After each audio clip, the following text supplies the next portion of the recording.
let's hope that my camera balances here, and let's also hope that you can hear me over the sound of my treadmill. But welcome back to my channel. If you're new here, my name is Julia, and in today's video, I'm gonna be taking you through my leg day while also explaining progressive overload. I feel like progressive overload is always talked about, and for a good reason. I mean, it's essential if you wanna make progress, but I also feel like a lot of people don't fully understand what progressive overload is and how they can apply it to their workouts. So that's exactly what we're gonna get into today. And I feel like I should first explain what progressive overload is, like define it for you guys so you get a little bit better understanding. Basically, progressive overload in strength training means that you are gradually increasing the intensity and the difficulty over time. But don't just think that this has to be gradually increasing the weight. While yes, that is a great way to progressively overload an exercise, it is not the only way you can progressively overload an exercise. You can also mess with your rest periods, you can mess with your tempo, you can add pauses, all of which I'll be showing you guys in today's workout, so stay tuned.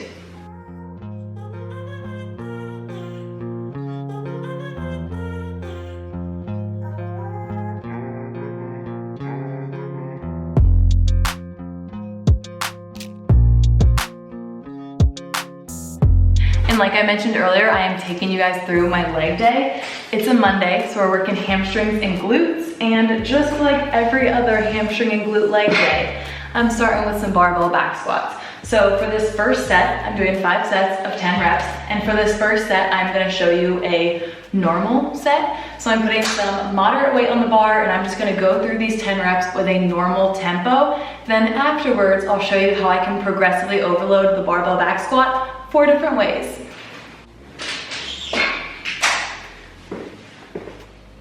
So set number 1, 10 reps, completely normal.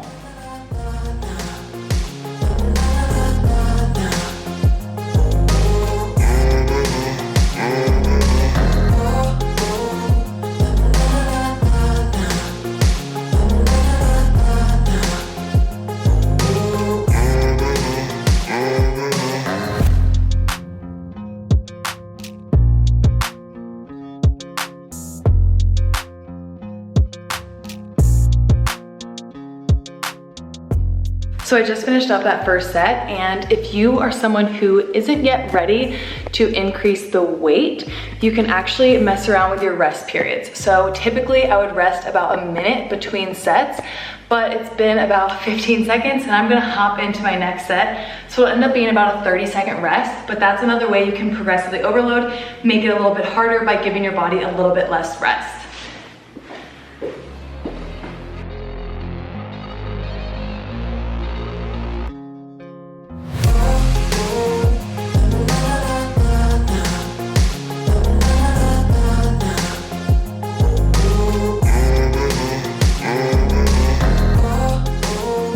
Another thing you can do if you're not yet ready to increase the weight would be to mess with the tempo. So on this set of 10, instead of doing my normal tempo, working at a normal pace, I'm gonna really focus on a slow, eccentric portion of the squat. So really slow lowering through all 10 of these reps. It just helps add a little bit of difficulty by adding some time under tension.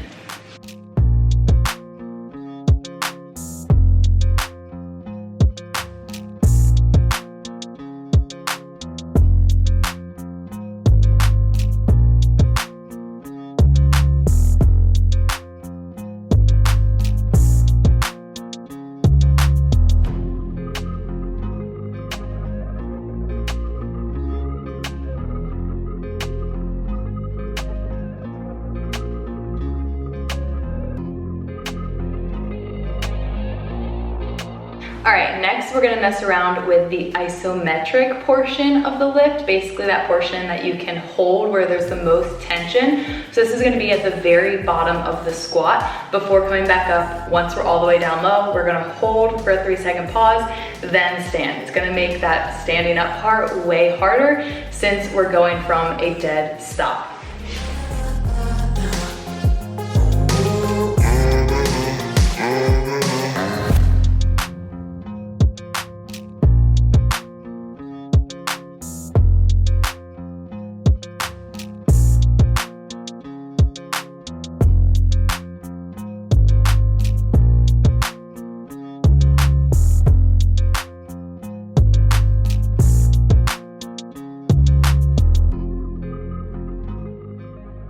So for this last set, I'm going to do the most obvious form of progressive overload and increase the weight. I am taking the 25s off and I'm going to be putting 45s on. So total, this will be 135 pounds. And for me personally, I really like mastering the other techniques of progressive overload first, because I feel like once I've mastered the pauses and the slow lowerings and lowering my rest periods, I feel like my body and my muscles are just so much more equipped to handle the heavier weight. So when it is time to increase the weight, I feel way more ready than I would be had I not mastered those other techniques. But maybe that's just me. I know a lot of people who just like steadily increasing the weight, not messing with tempo, not messing with pauses or the rest periods, and that worked perfectly fine for them. So do whatever you prefer. I just like a little bit of variety in my ways of progressively overloading. But let's hit this last set.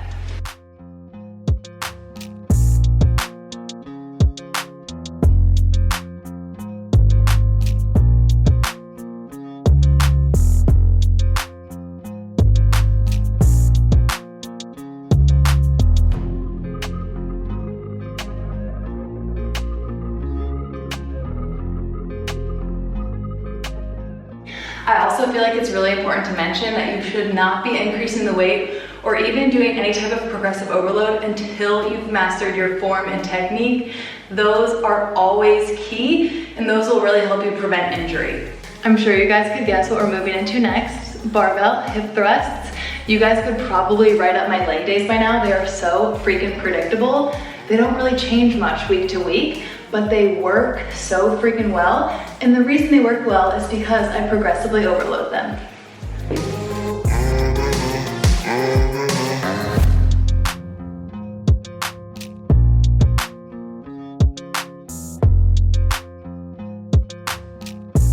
So we're gonna do this first set completely normal, just like we did with the barbell back squats.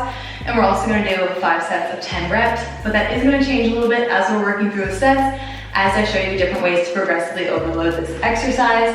So for barbell hip thrusts, you really wanna make sure once you're up, your knees are right over top of your heels, and it's really just your shoulder blades that are up on the bench, and your core needs to stay braced, pushing through your heels, squeezing your glutes at the top of each rep. Once again, this is just our normal set of 10 reps.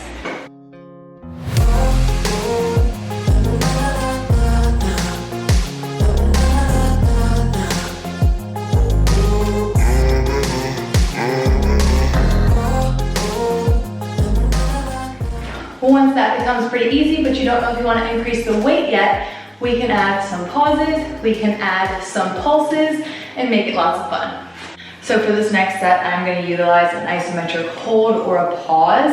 I'm going to do this by doing my normal 10 reps, and then before lowering on my last rep, I'm going to stay at the top, pushing through my heels, squeezing my glutes for a 10-second hold. This burns, this burns.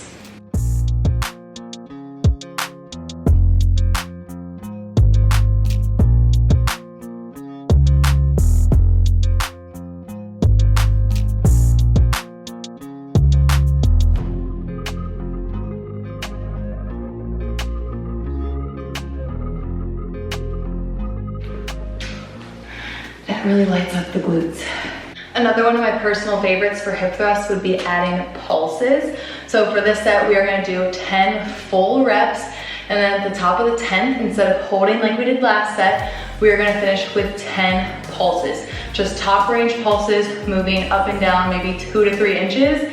It burns.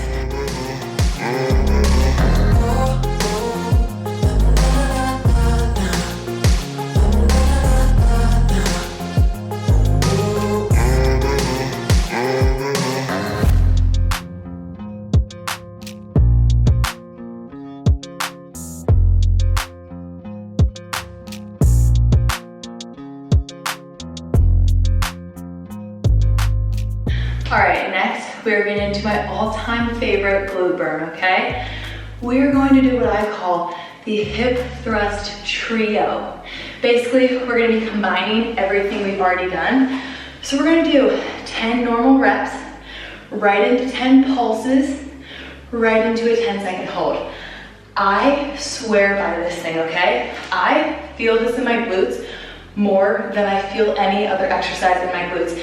Even being at a very moderate weight, it burns so freaking bad, but in the best way possible. So let's hit the hip thrust trio.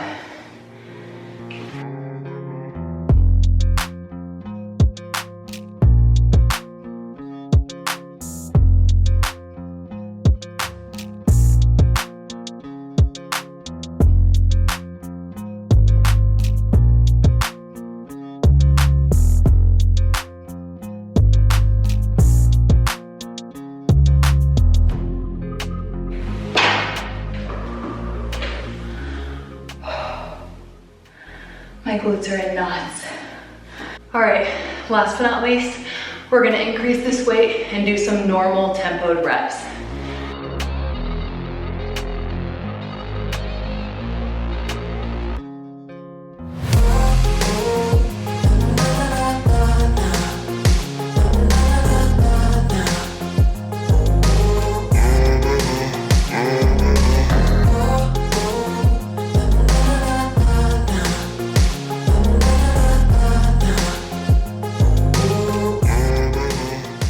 I'm just gonna be honest, my glutes are still feeling it from that hip thrust trio. Moving on. All right, exercise 3 is gonna be barbell RDLs. Once again, we're gonna do 5 sets of 10 reps.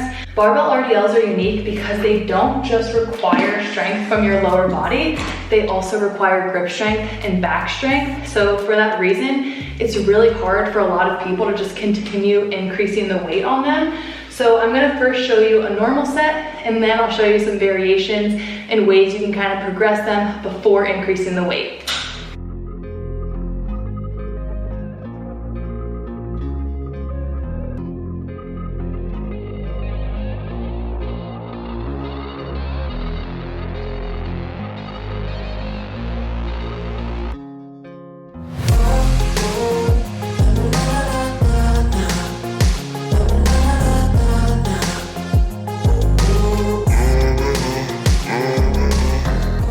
Also, if you're someone who isn't even at the level of where they can do barbell RDLs yet, that is totally fine. By all means, grab a pair of dumbbells. You can do the exact same thing with a set of dumbbells. So after that normal set, I'm now going to show you a set where we focus on the slow lowering, the eccentric phase, just like we did with our back squats.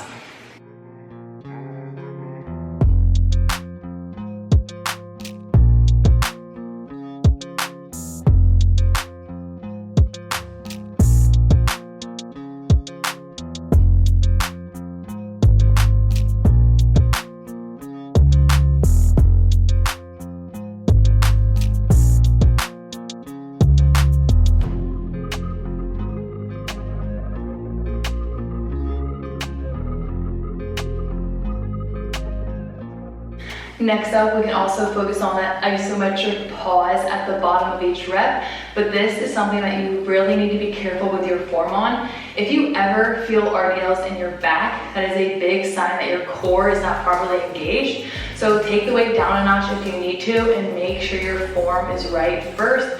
You want to think about sending your butt back, hinging at the hips, slight bend in the knees, and making sure that core is braced so that you protect the low back. But on this set, we're gonna add that little pause before coming back up to the top.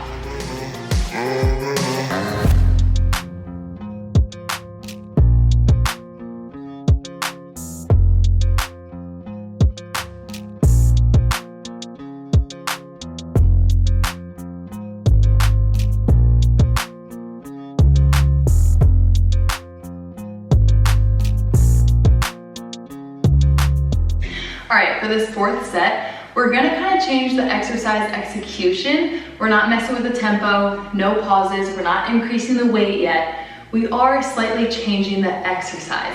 It's still gonna be a barbell RDL, but we're gonna utilize a staggered stance. Basically what that means, majority of your weight is gonna be in one leg, other leg is gonna kind of act as a kickstand. It's really just there for balance and guidance, but majority of your weight is gonna be in that one supporting leg. I'm gonna do 10 reps on the right leg, switch and do 10 reps on the left leg. Once again, this just helps add add some intensity, add some difficulty, definitely helps add some time under tension. This is really good for increasing that grip strength and your back strength because you're holding that bar for a longer period of time. Since you're doing the reps on your right leg and your left leg, you're holding the bar for a lot longer. So let's get into this fourth set.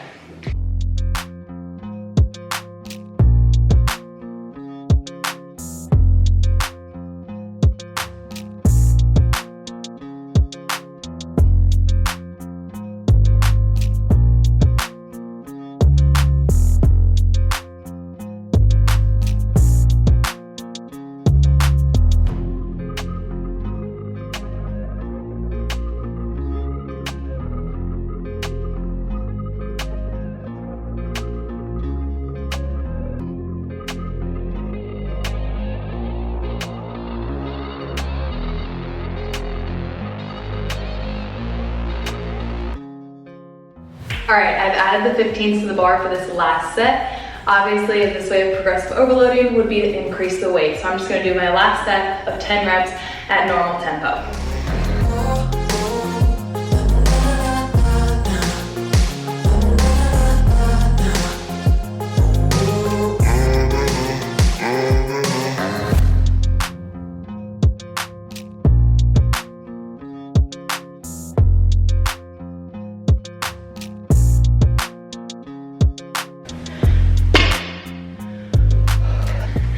And I feel like I should mention, when you're increasing the weight, you don't need to add this much weight right away. I personally just really wanted to challenge myself because typically I add 5 or 10. So I wanted to go for the 15s today. And boy, was that hard, humbling, but very nice.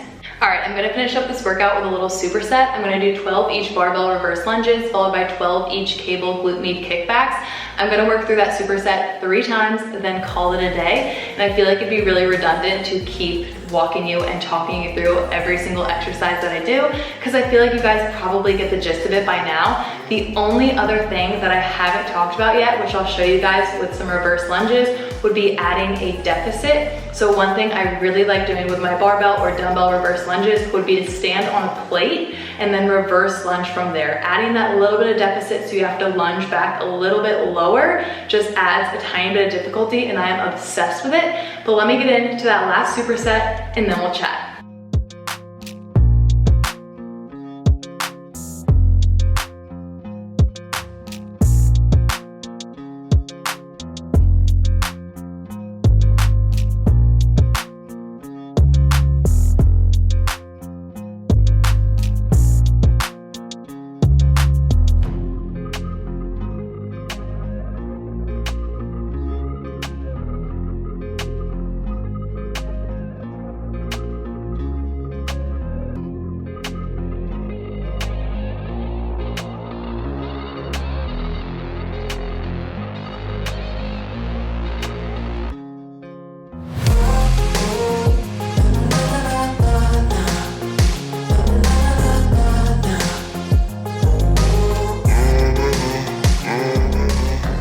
Alright guys, that is gonna wrap up this leg day. My glutes are in knots. I highly recommend doing that hamstring and glute workout, although I do not recommend doing all of those different variations of progressive overload within the same workout. I never do that. I simply did that for the sake of this video, and so you guys could get a better understanding of different ways to progressively overload exercises. So I hope it was helpful, and I hope you now have a better understanding. Basically, at the end of the day, progressive overload is gradually increasing the intensity, increasing the difficulty, so that you make progress and you get stronger. Once again, this doesn't just have to be increasing the weight. You can add those deficits. You can work on your tempo, that's slow lowering.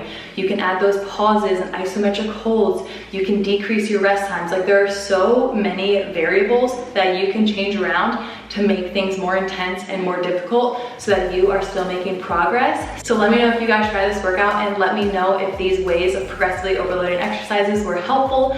I personally love making videos like this since I am such a personal training nerd. Like, I love this stuff. So I hope you guys enjoy it too. But I'm gonna wrap this video up here. I really hope you enjoyed it. If you did, don't forget to give it a like, make sure you're subscribed, and I'll see you all next time. Bye.